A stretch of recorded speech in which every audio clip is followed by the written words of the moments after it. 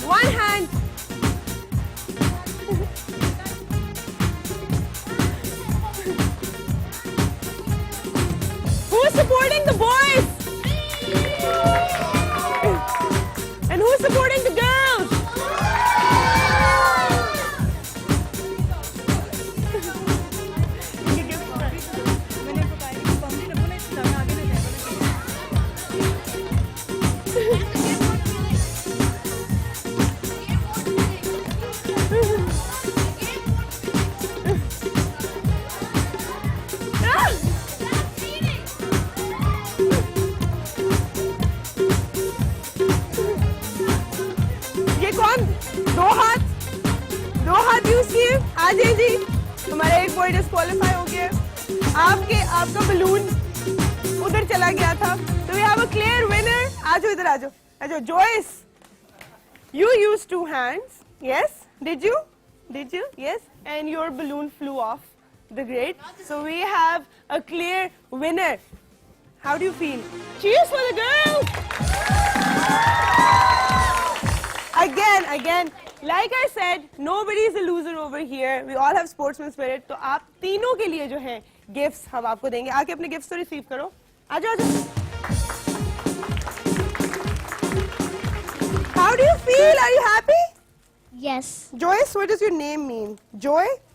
Happiness? Yes. Yes, but I don't think you're happy. I am very I happy. don't think you're happy. I am very I'm happy. going to take the gift away. You're not happy. Show me your happy face. बड़ी सी smile दो कैमरे की तरफ और बोलो कि मिलते हैं ब्रेक के बाद. मिलते हैं ब्रेक के बाद.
Very good. You have such a beautiful voice.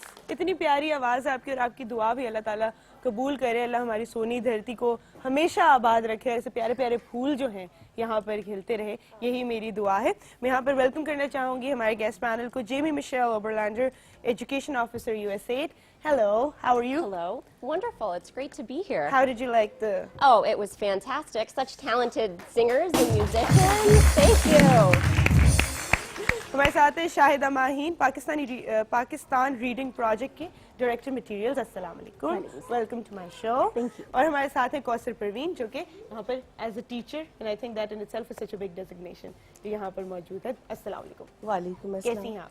अल्लाह का शुक्र अल्हम्दुलिल्लाह. आज हम मना रहे हैं चिल्ड्रंस डे और whenever we talk about children's rights we're generally talking about a child's right to life, a child's right to good health and protection from violence. And I wouldn't say why because why is an absurd question, but how important is a child's right to education? Well, education is really fundamental to all human growth and development. And all economic development stems from education. Education provides the tools and the skills for children to understand the world around them and to shape the world around them. And it also provides the necessary tools and skills to gain employment, to later provide for themselves and their families. Yes. And you know, Pakistan recognizes this. Article 25A of the Constitution guarantees a right to free and compulsory education for all children. Yes, it does. And we all can do more to make that a reality, Yes. especially for the 24 million children out of school in Pakistan. Out of school in Pakistan, yes. What you said is really important. Also, what we can do is we can facilitate in making it easier for a child to go to school. Absolutely. And for them to actually want to go to a school. So it's more entertaining for them as well. So it's not just dry books, you know, what the children usually are scared of. What you said over here is that the right to education is important because it ultimately leads to development of a country and its economic condition. इसको मैं थोड़ा सा translate यहाँ पर ये करूँगी कि Jamie ने बहुत अच्छा पॉइंट ट्रेस किया कि हम जो गुर्बत की बात करते हैं, जैसे मैंने कहा कि हर चीज़ को आप ट्रेस बैक कर सकते हैं गुर्बत पे, और अगर एक बच्चा पढ़ाई नहीं करेगा, अगर वो पढ़ा लिखा नहीं होगा, तो अल्टीमेटली ना वो एम्प्लॉय हो सकता है, एम्प्लॉयमेंट नहीं मिलेगी, ना वो खुद के लिए जो है कुछ कमा सकता है, ना ही सस्टेन कर सकता है अपनी फैमिली को. और एक गरीब फैमिली जब डिपेंडेंट होगी अपनी गवर्नमेंट के ऊपर, दूसरी होगी, तीसरी होगी, तो आपकी इकोनॉमिक कंडीशन जो है वो बुरी से बुरी होती जाती है. तो एम्पावर भी अगर आपने करना है बच्चों को तो एजुकेशन से स्टार्ट होता है. आप क्या कहेंगे इस बारे में? बिल्कुल जी. एक जो इम्पोर्टेंट चीज़ अभी हमने कहा कि पढ़े लिखे होंगे तो इकोनॉमी पे आपके कम बोझ पड़ेगा. बिल्कुल. तो पढ़ने के लिए इम्पोर्टेंट चीज़ है कि आप वो स्किल इम्प्रूव करें. और वो स्किल इम्प्रूव करने के लिए स्पेशली पाकिस्तानी गवर्नमेंट, जितनी हमारी नेशनल एंड प्रोविंशियल गवर्नमेंट है, वो काफ़ी सीरियस एफर्ट्स कर रही हैं. इस हवाले से USAID ने एक प्रोजेक्ट लॉन्च किया था पाकिस्तान गवर्नमेंट के साथ, जिसे पाकिस्तान रीडिंग प्रोजेक्ट का नाम दिया गया था, स्पेशली पढ़ने के हवाले से. बिकॉज जो रिसर्च की गई थी हमारे मुल्क के बच्चों के ऊपर, उससे ये अंदाज़ा हुआ कि हमारे 50% बच्चे ग्रेड 1 के 50% से जायद हैं जो कि उर्दू ज़बान, जो कि हमारी मीडियम ऑफ इंस्ट्रक्शन है ज़्यादातर स्कूलों में, वो नहीं पढ़ पाते हैं. अच्छा, ये हम बात कर रहे हैं रूरल एरियाज की भी, जहाँ पर पश्तो बोली जाती है, कोई और नहीं. मैं आपको ओवरऑल बता रही हूँ सिचुएशन. अच्छा, ये आप सिर्फ शहरी इलाकों को ना कहें, ये सिर्फ ये रूरल और अर्बन दोनों इलाकों में की सिचुएशन है. मैं उनको आपको ओवरऑल मीडियम ही नहीं समझ आता, मतलब उर्दू की. तो इशू ये है कि जब आप पढ़ना नहीं जानते, पढ़ना क्या करेगा? आपको तैयार करता है आगे आने वाले दिनों के लिए, आपको तैयार करता है कि आप क्रिटिकली सोचें. बिल्कुल. आपको तैयार करता है कि आप एनालिसिस करें. आपको तैयार करता है, यानी आप फाउंडेशन बिल्ड करते चले जाते. बिल्कुल. तो उस हवाले से जो असातिज़ा हैं उनकी तरबियत का और बच्चों के लिए रिसोर्सेज का ये प्रोजेक्ट लेके आया गया. और ये बड़ा एक, आप ये समझ लें, फुल पैकेज जो प्री सर्विस से लेकर इन सर्विस से लेकर तमाम असातिज़ा की ग्रूमिंग, उनको तैयार करना विद रिसोर्सेज के बाद साथ स्कूलों को इक्विप्ड करना, ताकि आने वाले दिनों में आप एक बेहतर बच्चे जो पढ़ना और लिखना जानते हो प्रोड्यूस कर सके. और फिर जो आपने बात की कि आपकी इकोनॉमी भी इम्प्रूव हो सकती है. अच्छा, एज अ टीचर मैं आपसे पूछना चाहूँगी, एक मेन वजह जो है वो क्या है कि बच्चे स्कूल क्यों नहीं जाते, या स्कूलों में क्यों तादाद कम है बच्चों की? बिल्कुल अर्लियर लेवल पे ये होता है कि बच्चे को रीडिंग में मुश्किल होती है, बच्चा पढ़ना जान नहीं सकता, बहुत जल्दी ये काम होता नहीं है. यकीनन एक बच्चे के लिए एक नया काम होता है पढ़ना घर से निकल के. तो उसमें जब मुश्किल आती है, जब बच्चे को बुक्स ही समझ में नहीं आती, लिखना नहीं उसे समझ में आता, फिर टीचर भी उसे थोड़ा सा वहाँ पर करता है कि चलो इसको नहीं आता, इसको नहीं आता, मतलब थोड़ा सा रवैया उसका डिफरेंट हो. हालांकि अच्छा होना चाहिए, लेकिन सम टाइम होता है कि उसकी वजह से भी ड्रॉप आउट जो है ना बढ़ जाता है. तो यहाँ पर ये ज़रूरी है कि मतलब जब टीचर्स को हम बहुत ज़्यादा ट्रेनिंग्स देंगे और जिस तरह से पढ़ाने की. तो पाकिस्तान रीडिंग प्रोजेक्ट, इस हवाले से मैं यहाँ पर शेयर करना चाहूँगी कि पाकिस्तान रीडिंग प्रोजेक्ट हमारे पास जब से आया है, 2 साल से हमारे पास ये चल रहा है. मैं एज हेड टीचर भी काम कर रही हूँ. इस्लामाबाद मॉडल स्कूल G10 1 की मैं हेड प्रिंसिपल हूँ. तो और इन लोगों के साथ मैं एज मेंटोर काम कर रही हूँ. अच्छा, do you understand any of what's going on here, the conversation we're having? Just a little bit. Just a little bit? So you're in the loop, right? So we're talking about Pakistan Reading Project, and I would like you to emphasize on the importance of reading for a kid. Yeah. What is it? Well, the teachers training. Yeah. Well, reading is really the most fundamental skill a human being can learn. You know, it's through reading that we learn to gain information and learn about the world around us. And I think it really is like the most important skill for employability as well. Okay, so what about Pakistan Reading Project? What is this project focusing on basically? Yeah, I think the Pakistan Reading Project has done a lot of great work to put reading on the agenda, to make reading a subject in its own right, to have every classroom dedicate time for reading. And you know, learning to read is really rocket science. So connecting letters with sounds and ultimately forming words and then fluency and then having students comprehend a text in front of them. And that's really the foundation for critical thinking. Yeah, that's true. So are you focusing on English reading or Urdu reading right now? Urdu, Sindhi, and in the future Pashto. Really? Yeah. Are you also part of the project? Are you learning Urdu through this project as well? I am Yeah, very because slowly. you can, right? Yeah, I mean, exactly. Okay. तो मुझे थोड़ा सा इसके बारे में बताएं. मैं कल जॉर्ज से बात कर रही थी, मुझे बता रहे थे कि हम उर्दू फोनिक्स इंट्रोड्यूस करा जी रहे हैं. बिल्कुल. क्या उसकी है? वजह ये है कि ज़बान कोई भी ज़बान है वो आवाज़ों से ही बनी हुई है. बिल्कुल. तो जो बड़ी रिसर्च हुई, शायद मुझे नहीं पता, शायद आपने भी, बहुत सारे तरीके हैं उर्दू पढ़ाने के, तो जिसमें से एक अलिफ बाई तरीका था जिसमें बे अलिफ बा और जीम अलिफ जा करके जिसमें सिखाए. आपको रटे मारते हैं आप. जी अरे जी बे पे. बिल्कुल. हाँ, और अभी तक मुझे लगता है 90% लोगों को अगर को पूरी सुनाओ तो उनको ऑर्डर नहीं आती. लेकिन अब इस तरह है कि आप इसको साइंटिफिक वे में, फोनिक साइंटिफिक तरीका है, रिसर्च बेस्ड तरीका है, जिसमें जो आप सुन रहे हैं, मैं जो कह रही हूँ आप वो सुन रहे हैं और फिर आपका दिमाग उसी बात को डिकोड कर रहा है. तो यानी अगर मैंने आपको बाबा कहा है तो आपके कानों ने बा सुना है. बिल्कुल. ठीक है ना. तो इसका मतलब है स्टूडेंट को सिखाया वैसे ही जाना चाहिए. तो मैं आपको सिर्फ ये इंट्रोड्यूस कर देती हूँ कि ये दिखा देती हूँ कि इसके अंदर आपको नजर आ रहे होंगे ये हमारे सिलेबल्स हैं उर्दू जबान के. कुछ हरूफ हैं, कुछ सिलेबल है, जिसे जब आप जोड़ेंगे तो अल्फाज बनते हैं. ठीक है ना. ये जबान का स्ट्रक्चर है. अच्छा, ये उर्दू नहीं है, ये सिंधी भी है, ये पश्तो भी है. ये हमारी जबान है, अंग्रेजी नहीं, लेकिन हमारी जो जबान है यहाँ बोली जा रही है, स्पेशली ये 3 जबानों का जो मैंने आपसे जिक्र, ये सब सिलेबिक लैंग्वेजेस हैं. तो इसीलिए जितने भी प्रोजेक्ट ने जो मटेरियल रिसोर्सेज तैयार किए हैं, अब इस तरह के स्टूडेंट्स जब बैठे हुए हों और आप उनको ये दें और उनसे कहें इफ दे रिकॉग्नाइज इट, तो बड़े दिलचस्पी से इसको बनाने की कोशिश करते हैं. तो एक उस्ताद अगर बाबा और बाजा बोर्ड पे लिख दे और कहे आपको कि आप ट्रेस करें, कॉपी करें, और एक वो तरीका जब आप रिसोर्सेज स्टूडेंट्स के हाथ में देते हैं और आप उससे कहते हैं एक्सप्लोर करो क्या क्या बन सकता है. सो दिस मेक डिफरेंस, जिसमें आप उसको अथॉरिटी दे रहे हो काम करने की. And then again in the case of teachers, ये तो मैंने आपको एक मॉडल दिया है. इसके अलावा अगर आपको यहाँ बड़ी बड़ी किताबें नजर आ रही होंगी, we call it big books. In big books के अंदर आप इस ग्रेड के बच्चे को, क्योंकि पढ़ना जिस तरह भी जेमी ने आपको इंट्रोड्यूस किया है कि स्टार्ट होती है लिसनिंग से, जिसकी टेक्निकल टर्म जो है वो फोनेमिक अवेयरनेस है. तो जब आप ये टर्म, इसका मतलब ये है कि before we go in writing आपको तैयार करना है सुनने के लिए उसको. और सुनने के लिए शायद स्कूलों में, बहुत सारे अच्छे स्कूलों में ये सिखाई जाती है, सुनाई जाती है. स्टूडेंट्स को स्टोरी सुनाइए, वो आपकी बात सुनते हैं, वोकैबुलरी इंप्रूव करते हैं, नई नई चीजें, उनका इंटरेस्ट पैदा होता है. उनका इंटरेस्ट पैदा बिल्कुल. होता है. there's another thing that I've been familiar with and what my mom used to do is before you go to sleep she would read me one page of a book. True.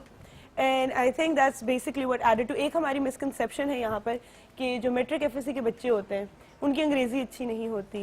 ठीक है. और क्यों अच्छी नहीं होती है, मतलब education में तो डिफरेंस नहीं है इतना, मतलब मुझे लगता है ज्यादा मुश्किल पढ़ाई होती है हम लोगों की. पर क्या रीजन है? ये सब वजह उसकी यही है. देखिए, आप जबान, आपने उर्दू कैसे बोलनी सीखी, या जो भी घर में बोल के, एक दूसरे से बोल के, सुन के, बिल्कुल आपके घर में बोली जाती थी.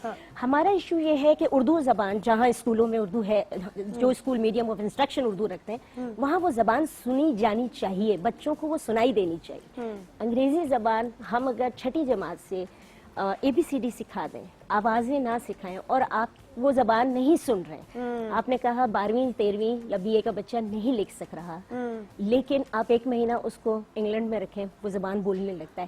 क्यों? क्योंकि वो सुन रहा है, वोकैबुलरी इंप्रूव हो रही है. ये रीजंस हैं. अब जो ये आपने स्टोरीज की बात की ना, तो मैं आपको सिर्फ ये दिखा रही हूँ कि एक जो सबसे इम्पोर्टेंट फैक्टर है, क्लास का हर बच्चा एक जैसा नहीं सीखेगा, ये तय है.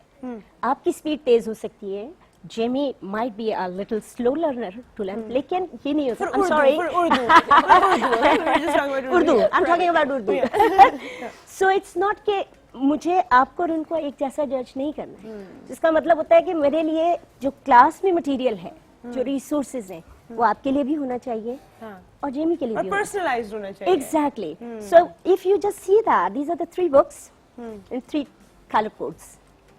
This book is actually for the lower slow learners, you can say that, जिनका पेस सीखने का थोड़ा Probably सा वो उनकी नेटिव लैंग्वेज पश्तो है, उनके घर हाँ में पश्तो vocabulary बोली जाती आपने है, हाँ। स्टोरी एक ही है Story एक ही है, लेकिन उसके लिए आपने मुश्किल डिफिकल्टी होगा, का हाँ। लेवल ग्रेजुअली इंक्रीज किया अच्छा, है ठीक सो है, दिस इज सही। The same story with very simple words ये उससे ऊपर का लेवल है एंड देन Same ये story? Same story Oh, that's so interesting. so we call it level readers so every school where we are working we are providing these materials so teachers के पास पूरी opportunities होती है कि वो lessons जो हम इस तरह कर सके बिल्कुल.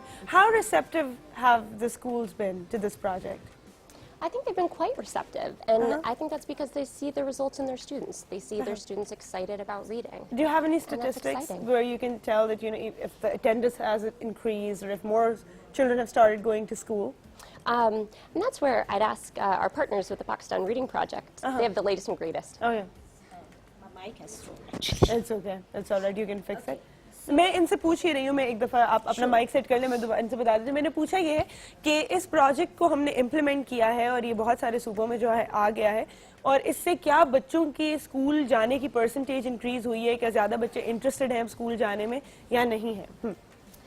जो डेटा हमारे पास आ रहा है उसके मुताबिक यस अच्छा, yes. इंक्रीज हुई है इवन जो सबसे इंटरेस्टिंग चीज़ है कि सूबे ऐसे जैसे केपी है हमारे पास बलूचिस्तान है प्राइवेट स्कूल से लोगों ने शिफ्ट किया स्टूडेंट्स को गवर्नमेंट स्कूल में which is a great success because उनको नज़र आ रहा है कि उनके जो टीचिंग स्ट्रैटेजीज हैं उसमें बहुत इम्प्रूवमेंट आ गई है स्टूडेंट्स में इम्प्रूवमेंट आ गई है एक इंटरेस्टिंग चीज़ ये है कि हम अभी रिसेंटली अभी फील्ड टेस्टिंग हो रही है इन ग्रेड 2 के मटेरियल्स की ग्रेड 1 के मटेरियल्स की तो जब मटेरियल टेस्ट हो रहा था तो पेशावर के एक स्कूल के पेरेंट ने जो कि जिसके सब बच्चे पश्तो स्पीकर्स हैं अच्छा, उसके पेरेंट ने खत भेजा चौथे दिन अच्छा, और वो पाकिस्तान रीडिंग प्रोजेक्ट के जो मटेरियल की टीम है वो इसको इम्प्लीमेंट कर रही है इस वक्त वो टेस्ट कर रही है कि ये मटेरियल बच्चों के लेवल पे ठीक है कि कोई नहीं है। इम्प्रूवमेंट करनी उन्होंने चौथे दिन एक खत लिखा कि आपके स्कूल में कोई नए टीचर्स आए हैं पढ़ाने के लिए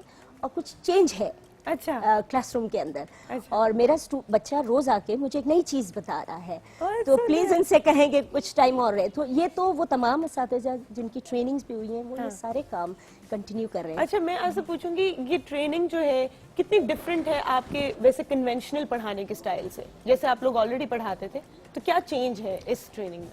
जी इसमें ऐसा है कि ये क्योंकि उर्दू की पढ़ाई की स्किल्स को इम्प्रूव करने के लिए बेसिकली डिज़ाइन की गई है तो इसमें टीचर्स को हम लोग जो है मुख्तलिफ तरीके बताते हैं जिस तरह से स्पेल आउट जब हम करते थे तो इसको हिज्जे बोलते हैं ठीक है ना हिज्जे लेकिन पीआरपी ने जो तरीके इंट्रोड्यूस कराए हैं वो है एक तो स्काई राइटिंग अच्छा, स्काई राइटिंग बच्चा करता है what is sky writing? Sky writing जिस तरह से मैं लव हवा में लिखना? हवा में लिखना बिल्कुल literally? हवा में हमारे सारे बच्चे जो है ना इसी तरह से मतलब टीचर सामने खड़ी होती है टीचर सिखा रही होती है कि हाथ ऊपर करे और थोड़ा सा ऊपर अब हमें मीम लिखना है बच्चे के सामने मीम भी लिखा हुआ है उसके बाद बच्चा ऊपर हाथ करता है सब देखते हैं कि थोड़ा सा गोल थोड़ा सा पीछे और फिर नीचे मीम बच्चा सीखता है मीम को और फिर बच्चे आंखें बंद करके मीम लिखते भी हैं अच्छा जी इसके अलावा विजुअल इम्प्रिंट्स भी जा रहे हैं जी इसके अलावा जो है अल्फाज बच्चे को जो नहीं अदा करने आते उनकी हम टैपिंग भी करते हैं अच्छा जिस तरह आम बच्चा नहीं कह सकता नहीं कह पा रहा या उसको सिखाना है हमने कि आम किस तरह से कहना है तो हम बच्चे को सिखाते हैं आम ठीक है फोनिक्स के जी ये हम टैपिंग और ब्लेंडिंग इसको कहते हैं अच्छा या मोर अगर हम कहते हैं तो ओ मोर बच्चा सीखता है और बच्चे सब करके दिखाते हैं मैडम हम ब्लेंडिंग करें हम टैपिंग करें अच्छा। बच्चे बड़े क्यूरियस होते हैं और करते हैं अच्छा उनके लिए भी थोड़ा इंटरैक्टिव स्टडी सेशन है ना अच्छा इसके अलावा जो है हम क्लैपिंग के जरिए भी सिखाते हैं मुझे ये सारी टेक्निक्स जो है जैसे मैं कल भी बता रही थी ये हैंड्स ऑन लर्निंग या फिर इंग्लिश में ये एक्सपेरिमेंट की जा चुकी हैं पर उर्दू में ये नहीं आई अभी तक तो जुबान में असल में अपनी मादरी ये ज़बान टैपिंग भी प्लीज बताइए बिकॉज इज वेरी इंटरेस्टिंग मैं जो हूँ बच्चों को ऐसे ही पढ़ाती थी टैपिंग के जरिए फोनिक्स में जी टैपिंग मतलब कोई लफ्ज बोले आप मैं उसकी आपको 3 फोनिक्स में अच्छा उर्दू में अंगूर अंगूर गुर हाँ, उसको दो उसमें डिवाइड जी, syllables में divide कर दिया गया है। डिवाइड करके, ठीक है. तो बच्चे ये वाले- बहुत इसमें जो है ना बहुत खुशी महसूस करते हैं और करना चाहते हैं तमाम, बल्कि जिस लफ्ज में बच्चा फंसता है वो बच्चा खुद अपने आप को निकाल भी लेता है हाँ बिल्कुल. अच्छा, दिस और इज इससे रीडिंग बहुत ज्यादा इम्प्रूव हुई है. अच्छा, एक जो मुझे लगता है आपको चैलेंज फेस करना होगा, बिकॉज जितने भी हमारे स्कूल्स हैं दे एम्फसाइज कि इंग्लिश सीखी जाए, and this actually a punishment for kids who speak in Urdu in school. तो इस बात को, सॉरी हमारा टाइम हो, एक छोटी सी ब्रेक का, इस बात को आपने कैसे केटर किया है, किस तरह प्रिंसिपल का माइंड चेंज किया, या आप एक मीडियम ऑफ कम्युनिकेशन उर्दू को किस तरह बनाने जा रहे हैं? छोटी सी ब्रेक के बाद वापस आके आपको बताते हैं.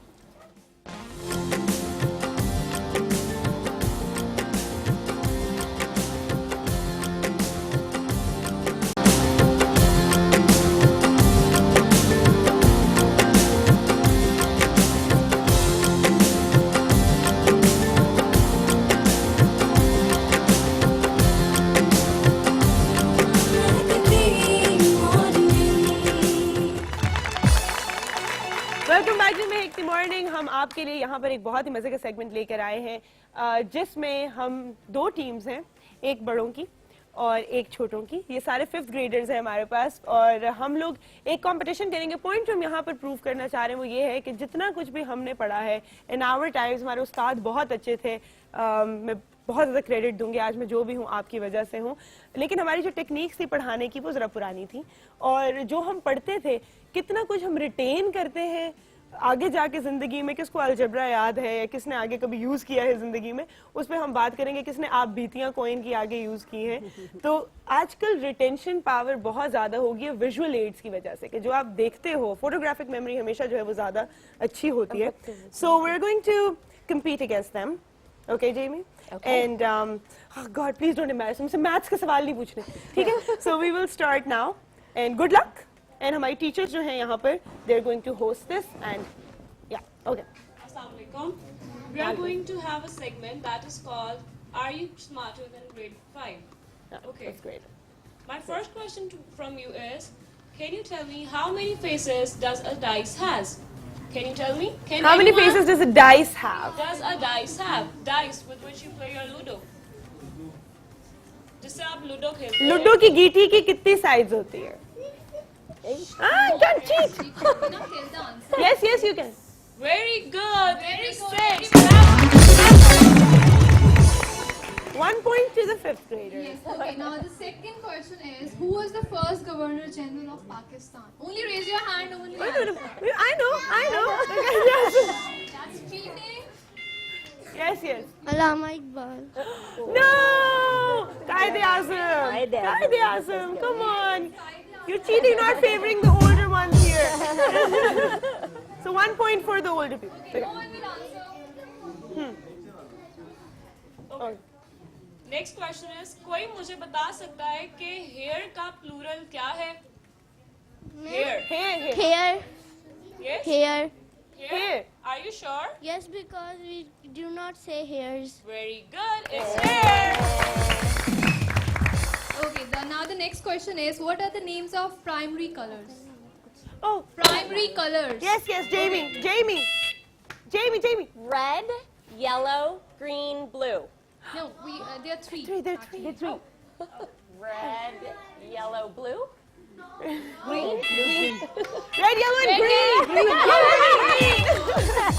Well, I remember there used to be 4, but they're being classified as 3 now. But that's right. I'm with you. We have 2 points now. Okay, now. Yeah. Okay. Okay. Next question. आप लोग मुझे बताएं, माउंट एवरेस्ट के discover होने से पहले पूरे world की सबसे हाईएस्ट माउंटेन कौन सा था? Yes. K2. Anyone else from this team? That's a tricky question. Yes. Do you know? Yes. No. Himalaya. I think it was K2. It was K2. It was K2? Yeah. Are you sure? Yeah, I think so. Yes. Okay. Yeah. What was it then? Give We are up. going to tell you that. Yes. Give up. Everyone. Yes. It was Mount Everest. क्योंकि वो बेशक discover नहीं हुआ था, but था तो highest That's a great question. Okay.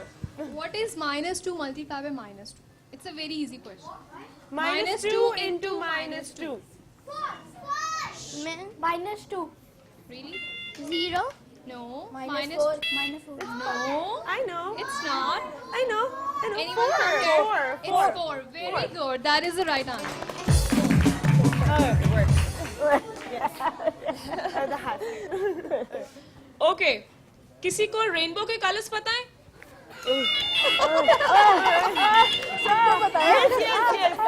Yes. Red, yellow, green, blue, orange, violet, indigo. Again. Red, yellow, Yes, green, yes. blue, violet. Red, orange, yellow, green, blue, indigo, violet. Okay Okay. I think that she's right. She's right. She's right. Yes. Let's give it to them. Point ज्यादा हो रहा है, अब हमें करना पड़ेगा. Okay. इनके ही points हैं. अभी तक points क्या है? Who's winning? Who's winning? बच्चे The kids are winning. What about the grown-ups? Okay. Very good. Okay. Now the next question is, who is the founder of Facebook? Oh. Yes. Yes, please. Mark Zuckerberg. Yes. Cheating है, हमें buzzer नहीं दिया. अच्छा. हाँ.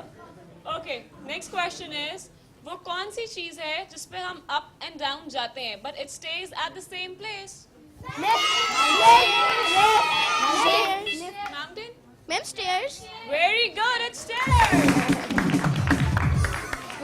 Now the next is, water का boiling point क्या है? Ma'am, 0 degree Celsius. Boiling 100 degrees. 100 degree Teachers, wait, I have a pro. Teachers are being biased. वो हमारी बात ही नहीं सुन रही है. Teachers हमारी बात ही नहीं सुन रहे. हमने पहले shout किया था. ये हमारा point है. You know, we might be grown ups, but we kids at heart. So, yeah. एक पॉइंट बड़ों को दे देते हैं ठीक है? Okay. Okay. Next question. How many days are there in the month of February? 28.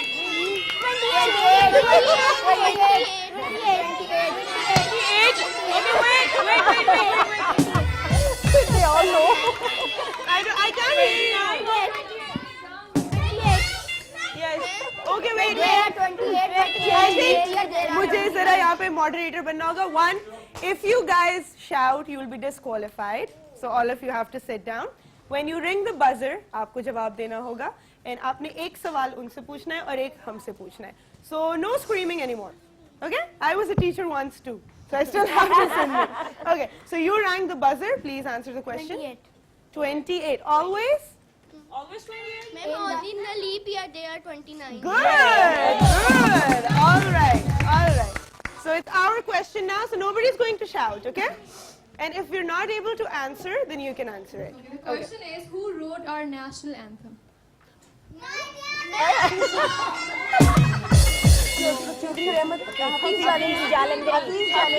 Hafiz Jalandhari. बड़ों के लिए भी clapping कर लिया करो ना. Okay, now it's your question. Next question. What is the national sport of Pakistan? Yes. Hockey. Great. Okay. Last question. Okay, now the last question is, in which year did Pakistan win the Cricket World Cup? 1992. These fifth graders. Amazing. I think all of you did really well. And how many of you are here? 1, 2, 3, 4, 5. And how many gifts do I have? 1, 2, 3, 4, 5.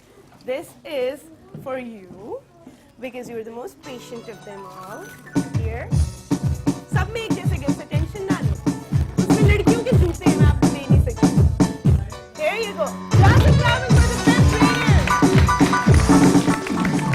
हम इस break के बाद एक बहुत important बात करने जा रहे हैं. दैट इज, एक तो हमने बात की कि हमारा क्योंकि एक जनरल कॉम्प्लेक्स है अभी तक कि हम उर्दू नहीं बोलते, हम अंग्रेजी में ही बात करते हैं. हमारे पढ़े लिखे होने का सबसे पहला क्राइटेरिया यही होता है कि आपको अंग्रेजी कितनी आती है और इसको किस तरह चेंज किया जा रहा है. और नंबर 2, गर्ल्स एजुकेशन. अभी तक इसमें हम थोड़े से पीछे हैं. How important is it to educate a girl? लड़कियों को पढ़ाना कितना जरूरी है, क्यों जरूरी है? छोटी सी ब्रेक के बाद इस पर हम बात करेंगे. जल्दी से वापस आइए.